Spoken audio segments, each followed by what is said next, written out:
Hello and welcome, my friends. I'm Dr. Saptarshi Banerjea, and I'm going to share with you a very interesting area of prescription today, which is prescribing on cry sounds. In my previous sessions, you have heard how you can hear the cough sounds and prescribe. But here I'm going to share with you a few of the interesting cry sounds which I've learned as ancestral tips, especially by my illustrious father. And also I'm going to share with you a few sounds which I have heard myself and I'm going to share that with you. I always try to share the Comparative Materia Medica with you whenever I am sharing these things, and I'll share with you a few different cries and their comparative differences as and when we go on. You understand, with infants it's always very difficult in those cases because there's sometimes a scarcity of subjective symptoms, but then in those cases the cry sounds become important in trying to analyze the case. I'm always not saying that they can be the definitive factor in differentiating the medicines. They can always help you as you go ahead to make a differentiation in the remedies. Without any further ado, I'd like to start off. My first cry is a whimpering. When you come across whimpering, it's like a low, feeble sounds which is expressing pain.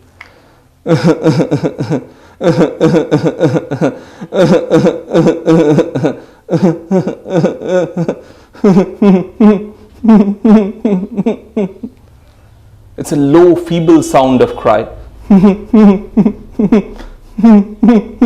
So they're not able to express properly their grief even in their cry.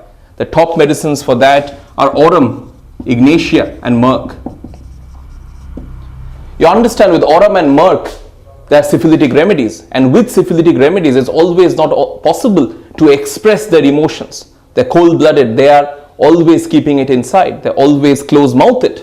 So that's important for the syphilitic group of medicines. And even with the whimpering, with aurum, with mercury, you'll find that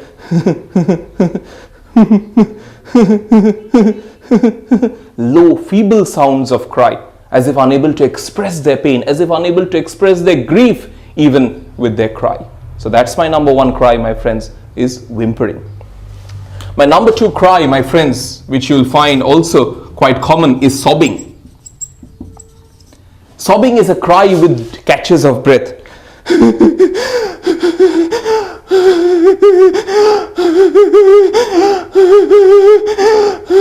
So they're crying with catches of breath, and that sobbing with catches of breath is always the top medicine, is Ignatia.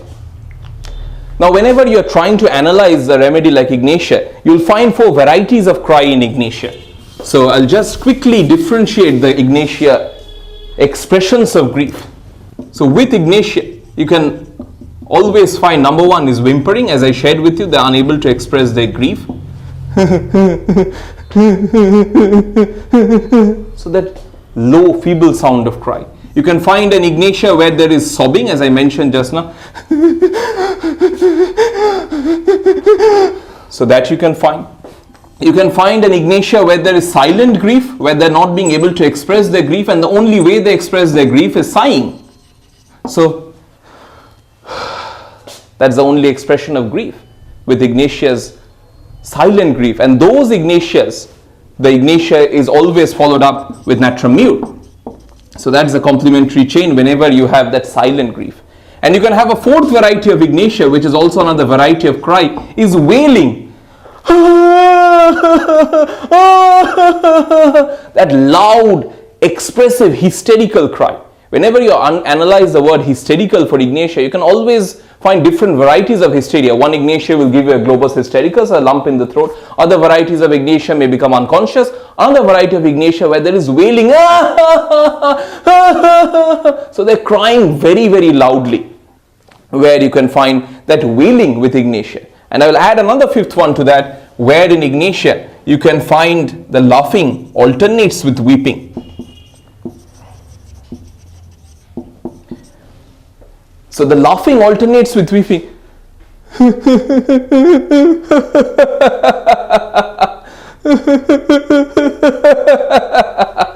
So you see, the cry is merging into the laughter, and that's also a hysterical manifestation of Ignatia, where the crying is alternating with weeping. Other medicines for that, other top remedies for that, you have that in Pulsatilla, you have that in Coffea, you have that in Platina. You have that in Natramure and obviously Ignatia. These are your top 5 remedies where the laughing alternates with weeping, or the laughing merges into weeping, or vice versa. So that's the hysterical varieties of Ignatia, which is very often found in the Materia Medica. So I shared with you, number 1 was whimpering, number 2 is sobbing, number 3 is wailing, which is also obviously one of the top remedies is Ignatia, and number 4 you can find the laughing alternating with weeping as well with Ignatia. My next variety, my friends, is very interesting type of cry, is number 5, which I call as a PTS Morning. Now when you think of the remedy chamomilla,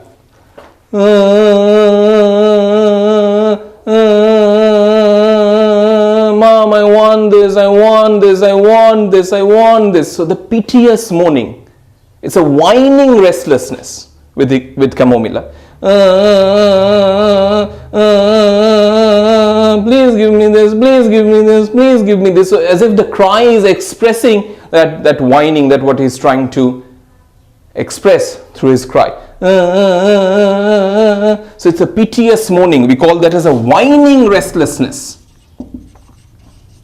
And that you can find obviously with chamomilla, who are very uncivil, who are always better by being carried. So whenever you're trying to analyze chamomilla's cry, do always look for that constant tone of moaning, as if that cry is trying to express, Mom, give me this, Mom, give me this, Mom, give me this.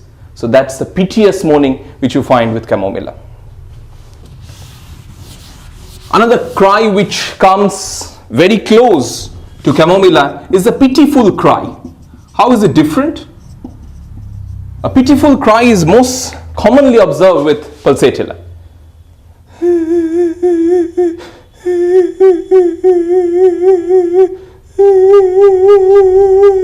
So you don't have that moaning with pitiful cry, and Pulsatilla's pitiful cry is a cry which evokes sympathy. It tries to draw out your sympathy, and that's Pulsatilla's pitiful cry. So you think of chamomilla's cry, the Comparative Materia Medica, it's a pitiful cry, but it's a piteous moaning in chamomilla. But Pulsatilla's cry is just a pitiful cry, minus the moaning of chamomilla. And it will draw the mother's attention, it will draw the parents' attention, and he wants to be carried, and he wants to be given the love and affection which Pulsatilla is so much fond of. So pitiful cry is very important for Pulsatilla's cry. Now with Pulsatilla, there are a few other factors for Pulsatilla's cry which I like to highlight. Obviously you can get this with the Pulsatilla. Also, you do also remember for Pulsatilla, there are many debates about, is Pulsatilla better by crying or is Pulsatilla worse by crying? My understanding, or what I have learnt as an ancestral tip again, if you look in Stana Met chapter in Allen's keynotes, you will find with Pulsatilla that crying makes her worse. Pulsatilla is always better by sympathy and consolation, but with Pulsatilla crying makes her worse. Other remedies for that, you find that in Stana Metallicum, Natramure, Sepia and Pulsatilla, where crying makes her worse. So do remember, for Pulsatilla, they're better by sympathy, better by consolation, but crying is always making her worse. And another thing which I've learnt and which has always helped me in clinical practice, especially my young budding homeopaths who are starting off, do always remember, Clark mentions this in his Dictionary of Materia Medica, that Pulsatilla will always cry when telling her symptoms. When she is narrating her symptoms, Pulsatilla will start crying. This is my grief and this is my sadness. And the tears will flow, tears will come out. But in case of Sepia, my friends, do always remember, Sepia cries when pressed about her symptoms. So when you ask her, tell me what's happened, what has been the difficult part of your life, and then when you press Sepia, Sepia will start to cry. So Pulsatilla cries while narrating her symptoms. That's a very important differentiation clinically, whereas Sepia will cry when pressed or asked about her symptoms, which is also quite important to understand. So with Pulsatilla, you can have the pitiful cry. Crying makes her worse, but consolation and sympathy makes her better. But do also remember, for Pulsatilla, Pulsatilla will cry when narrating her symptoms. So that's very important for Pulsatilla's cry. My next one in this list, my friends, or number 7 in this list, is a constant whining and complaining.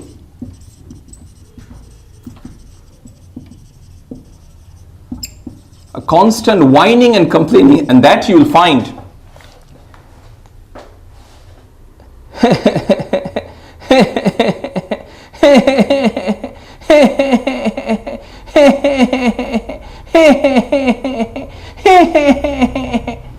that constant whining and complaining, and that is mostly found with Tuberculinum and Cinna.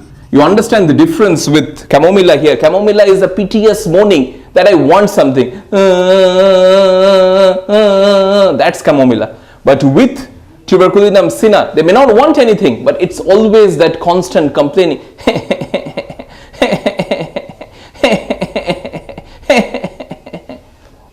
Obviously, you have other symptoms to differentiate the remedies. Tuberculinum will have a lot of behavioral temper tantrum. Mom, I want this. So that kind of behavioral temper tantrum you'll find with Tuberculinum. But obviously with Cinna's complaining, you can find the voracious appetite. You can find the constant rubbing and digging the nose with desire for sweets. So they're always obviously differentiating factors. But when you hear that kind of a cry, you will be guided towards these two remedies.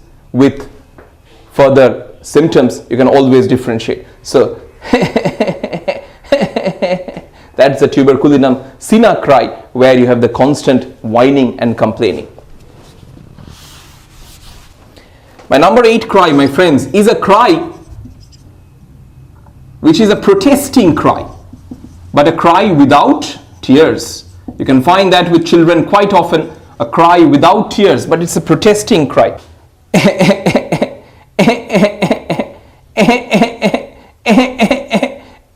As in trying to protest, but there are no tears in my eyes, and it's a cry which is coming from the throat, and there is hardly any emotions or hardly any tears.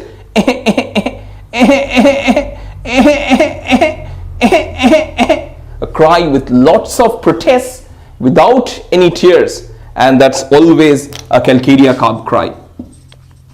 So cry with lots of protests but hardly any tears, and that's very important for a Calcutta carb cry.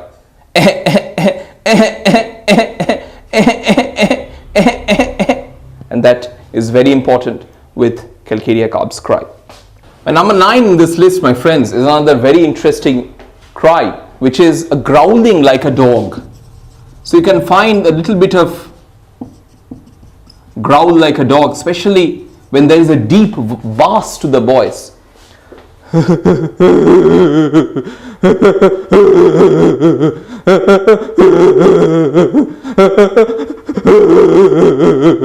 So there's a deep growl to the voice, and your top remedies for that is belladonna and lycopodium. When there's a growl,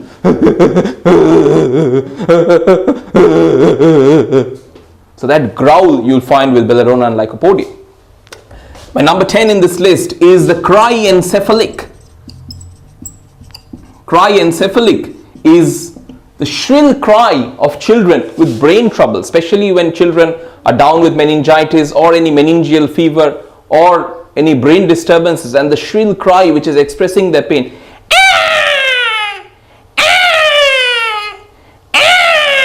That shrill cry is the brain cry or the cry encephalic. You have quite a few medicines, but from my understanding, the top medicines in this list is Apis, belladonna, Helleborus, Zincum, Cicuta virosa. All are brain remedies where you have this shrill cry, and that's a typical brain cry or cry encephalic, which is very, very important with these 5 remedies. You understand, obviously this is not the keynote symptom, but they can always help you in guiding to come up with a prescription in different cases. My number 11 in this list, my friends, is another very important and interesting cry. Is a shrill cry which is observed at night, and especially with infants 6 months, 8 months year old.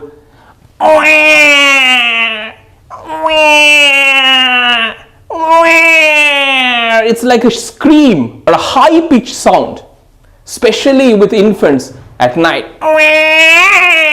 So it's a shrill cry, but not that piercing cry which you have with cryencephalic, but it's a shrill cry, and that is mostly observed with jalapa.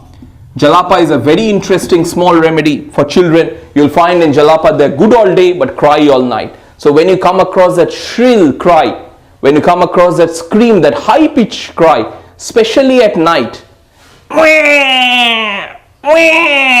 and that is very, very important with jalapa. A very interesting medicine, especially for infants, which can help you for children who are good all day but they cry all night.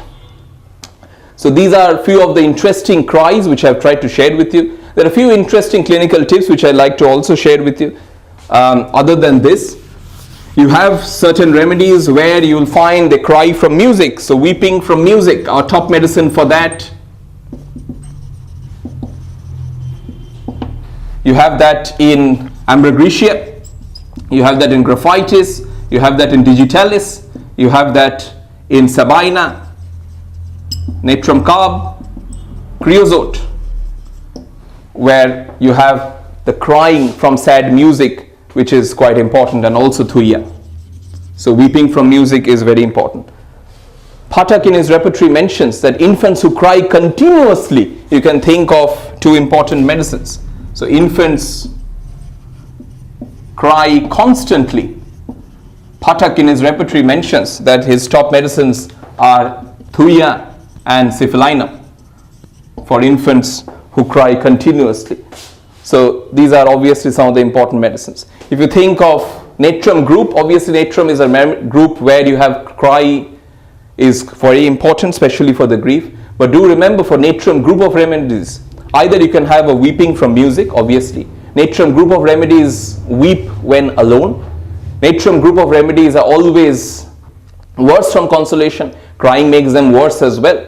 Do also remember for that, for natrum group of remedies. And they always weep when they're thinking of the past events, or when they're dwelling and brooding on the past events, natrum group of remedies may cry. And there's a tear trickling down from the corner of the eye, and that is the inner grief of the natrum group of remedies. So I've tried to share with you most of the remedies which I can think of for cry sounds. Obviously, as you understand, they are not definitive factors, but they can always help you in making a guideline towards a prescription, especially when you are stuck. Do remember that cry sounds can always come to your service. Thank you very much. Long live Hanuman, long live homeopathy.